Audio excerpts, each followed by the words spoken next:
أصحابنا عاملين إيه؟ يا رب تكونوا بخير.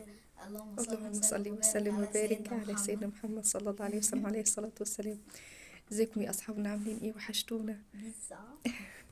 انا عملت لهم بيتزا. جايبين برضو بتعمل بيتزا.